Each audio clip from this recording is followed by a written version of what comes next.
Ce jour est dédié pour l'élévation de l'âme de Patrick Shlomo Ben Gracia Yochanan Bacha de mémoire bénie. La question de Israël. Alors Rav, je voulais savoir, est-ce que c'est juste de penser, comme ça, et de dire, je préfère que ma chère vienne plus tard, comme ça, ça laisse le temps à mon frère de faire le choix. Il y a plus de 30 ans, il y a eu une grande assemblée à propos de la Tchouva dans le plus grand stade d'Israël à l'époque, à Tel Aviv. Et les grands Torah ont parlé. Et alors Bessin Bachol a parlé là-bas, il a dit tout est prêt pour que Mashiach vienne. Il y a la Tchouva, il y a la terre d'Israël, il y a le monde des Yeshivot qui fleurit, c'était déjà il y a 30 ans. Il a dit pourquoi Dieu n'amène pas la Géoula? Il a dit parce que dans le ciel, il y a des millions d'âmes qui prient Hachem. Hachem attend encore un peu. Attend que mon petit-fils il fasse Tchouva, ma petite-fille fasse Tchouva, mon arrière-petit-fils. Et Dieu attend. La question, combien on va attendre? On attend, mais on peut pas. Les gens disent ok, que ma chère revienne, mais je ne suis pas encore prêt. Alors, comme moi j'avais 23 ans, mon rabbin il m'a proposé une jeune fille qui est devenue ma femme. Je lui ai dit, je ne suis pas encore prêt pour le mariage. Je ne me sens pas encore prêt. Il m'a dit, moi j'ai 56 ans, et si j'attendais d'être prêt, je ne serais pas encore marié non plus. On n'est jamais prêt. Alors, on ne peut pas attendre indéfiniment. Alors Dieu attend. Et ça fait maintenant, on peut dire carrément bien 40 ans qu'il y a un mouvement de tchouva très grand, ça va. On a vu dans toutes les familles, il y a un bal tchouva. Il n'y a presque pas une famille sans un bal tchouva. Donc, à un moment, je vais revenir maintenant. Nous, ce qu'on doit dire, nous, en tant qu'être humain, on doit dire à Dieu, Dieu, attends, n'amène pas encore la Géoula, je veux encore que mon frérot, mon cousin, ma tante fasse tchouva. Non. On ne dit pas, Hachem, repousse la Géoula.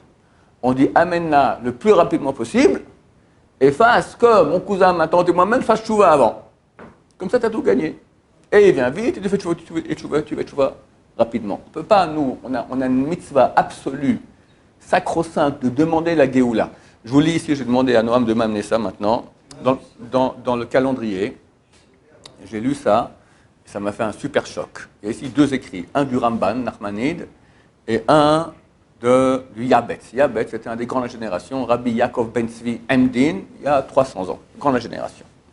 C'est dans le calendrier normal du truc. Là-bas, ils ont des petits commentaires. Alors, on parle maintenant, on rentre dimanche, on a Shabbat déjà, et dimanche, donc c'est repoussé, c'est le jeûne du 17 Tammuz, la destruction du temple. Le Ramban Nachmanide écrit il y a 800 ans. Il y a un verset, Kulanu Katson Taenu, nous tous, dans Yeshayahu, Isaïe, chapitre 53. Nous tous, comme des troupeaux, nous errons. Chacun est allé dans sa voie. Il explique. Ce verset accuse Israël, parce qu'ils sont dans leur galoute, et toutes leurs intentions sont dans les affaires du monde. Et chacun met son intention pour lui-même, sa maison, ses affaires. Et il devrait pleurer et prier devant Hachem, nuit et jour, qu'il expie leurs péchés, les péchés du peuple d'Israël, et qu'il accélère la Géoula, car le Mashiach viendra par la tchouva immédiatement, et sinon, il se fera attendre jusqu'au moment où il y a eu la shvoua. Dieu a juré qu'il n'amènerait pas le Mashiach avant un certain temps si on ne fait pas de tchouva. Car ce péché, quel péché? Le péché qu'on ne prie pas à Hachem. Pogéabo, le touche à lui le Mashiach, car il souffre tous les jours, car il s'attarde, et nous, on ne fait pas attention à lui. Mais on s'occupe de nos affaires parmi les peuples. Métro, boulot, dodo, vacances, tatati, tatata, les 3 semaines, en été maintenant, on va faire des vacances, est-ce qu'on peut aller à la piscine, on ne peut pas aller à la piscine, voilà, chacun, métro, boulot, dodo. Et Mashiach, si on en parle, on prend un fou. Ça c'est le Ramban. Yabetz, le grand de la génération, il y a 300 ans. Écrit, s'il n'y avait que le péché, si on avait dans nos mains que le péché, qu'on ne prend pas le deuil de Jérusalem comme il se doit, c'est déjà suffisant pour rallonger notre galoute.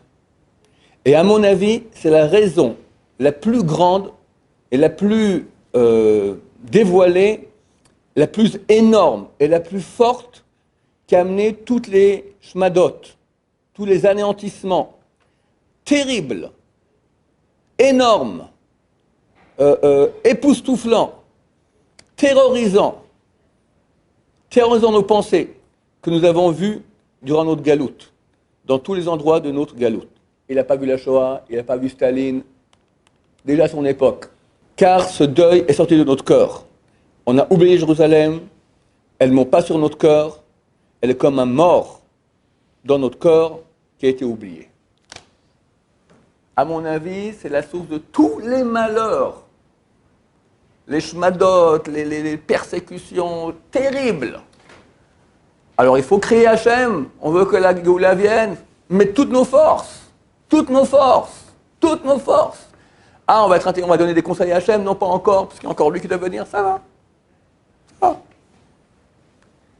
Quelqu'un a posé la question, mais je ne suis pas encore prêt, je vais encore étudier, et si Mashiach vient plus tard, j'aurai plus de Torah. Mon cher ami, Hachem il sait quand Mashiach vient, n'est-ce pas? On va dire, voilà, on va dire, il vient cette année, d'accord, en 2019, d'accord, voilà.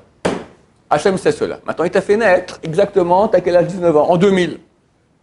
Si Hachem voulait que tu aies plus de Torah, il t'aurait fait naître quand? En 90? En 46? Qu'est-ce que j'en sais? D'accord, là, tu aurais déjà un grand chacham. Il a dit, lui, ça sera 2000. En 19, Mashiach vient, tu n'as que 19 ans de Torah, pas un radis de plus. Parce qu'Hachem sait que c'est ton tikkun. C'est ça ce qu'il te faut. Si Hachem pensait qu'il fallait plus de Torah, il t'aurait fait naître plus tôt. Donc ne donnons pas des conseils à Hachem. Hachem sait très bien ce qui est bon pour nous.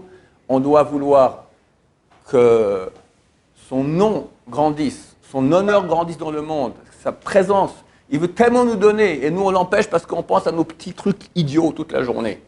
Pensons grand, pensons grand. Quand les gens vont prier sur la tombe de Tzadikim, ils vont, ma tante qui est malade, moi mon chidour, ma parnassa. Et pourquoi tu ne prierais pas maintenant pour Hachem, la Shrina qui est en galoute, Jérusalem qui est détruite, le grand Chilou Hachem que ça fait, qu'enfin Dieu puisse se dévoiler. Je te garantis, quand Dieu se dévoilera, et ta tante, et ta parnassa, et ton chidour, tout viendra. Le Rav Shimshon Pinkozat, ça donne un très bon exemple là-dessus. Un jour, le prince s'est très mal comporté, le roi était en colère terrible, et il a vidé du palais. Il prend avec ses gardes, vous le mettez dans un trou dans le désert. On met dans une crevasse là-bas dans le désert. Mais le roi veut que son fils survive. Alors, tous les mois, des gardes passent et font descendre comme ça un peu un ravitaillement. Une fois par année, il y a le grand responsable qui vient, tout va bien, tu as besoin de qui quoi? Oui, j'aimerais un peu, c'est une ration un peu plus grande de chocolat, un peu plus, il me manque un peu de réchaud, en hiver il fait froid, en été il fait chaud. Et le type lui amène tout ce qu'il faut. Crétin fini. Le ministre vient maintenant, dit-lui, dites à mon père que je regrette qu'il me sorte du trou. Tu penses pas à ça, tu penses que je veux un peu plus de parnassa, alors allez, on te donne un peu de charbon, tu auras du charbon, tu veux, allez, on te donne même un iPhone, d'accord, allez. Mais dans le trou tu restes, gros malin. iPhone cachère, bien sûr. À cause du iPhone, on sort. La deuxième raison que moi je rajoute ici, c'est à cause du iPhone qu'on ne sort pas. Jamais Rachem que des pitiés. Pitié de toute l'humanité. Donc oui, on doit prier toutes nos forces. Et si Hachem voit qu'on l'attend, le Mashiach, alors il va venir. Mais si on n'a rien à faire, pourquoi le Rabbi Sonny m'a dit un jour, quand on attend un invité, quand un invité doit venir à la maison, on doit l'attendre. Il dit, peu dans la génération l'attendent. Peu. Aujourd'hui, c'est un peu plus, je crois. Mais combien de malheurs Dieu doit faire pour qu'on se mette à crier? Qu'est-ce qu'il faut? Et là, on est au bord d'une guerre. Il faut être idiot pour ne pas voir qu'on est en... Vous avez entendu ce qui s'est passé hier? L'Amérique, elle a dit au Hezbollah, si on fait, en cas de conflit, on vous demande en cas de conflit de ne pas vous mêler, et si vous faites cela, vous acceptez, alors on enlève toutes les sanctions contre vous. L'Amérique, elle a considéré que le Hezbollah, c'est un organisme terroriste, ils ont des sanctions contre eux. Maintenant, Hezbollah, c'est la plateforme iranienne au Liban contre nous. L'Iran a annoncé plusieurs fois que si l'Amérique ose les toucher en quoi que ce soit, directement, ils actionnent Hezbollah et en une demi-heure, Tel Aviv et Haïfa sont rasés, chassé shalom. D'accord? Et ils sont capables. Ils ont 150 000 missiles, ils sont très très très dangereux. Des très bons missiles, ils ont encore sorti un ingénieur, leurs essais les font au Yémen, et il a donné à 3 usines de missiles au Liban, il a même dit où elles se trouvent, dans quelle région, des missiles super précis, ils ont fait leurs essais, ils sont très très bons. Hachem Ishmor, pour nous, Hachem Ishmor, que Dieu nous protège. L'Amérique a demandé au Hezbollah, on vous demande de ne pas intervenir en cas de conflit. Je n'ai pas encore entendu la réponse, je ne pense pas qu'ils vont accepter. Mais quand tu entends un truc pareil, tu entends quoi? Tu entends qu'il va y avoir un conflit. Tu entends qu'il va y avoir un conflit et qu'il y a de fortes chances que Hezbollah refuse la proposition américaine et donc on voit 150 000 missiles. Et tu restes pépère. Mais on devrait. C'est écrit que Mashiach qui vient dans l'inconscience. Alors les gens comprennent, il y a 3 choses qui viennent par inconscience. Un scorpion, piqûre d'un scorpion, une trouvaille et Mashiach. Tu ne peux pas dire, tu dis à tes parents, ok, je vais chercher une trouvaille dans la rue.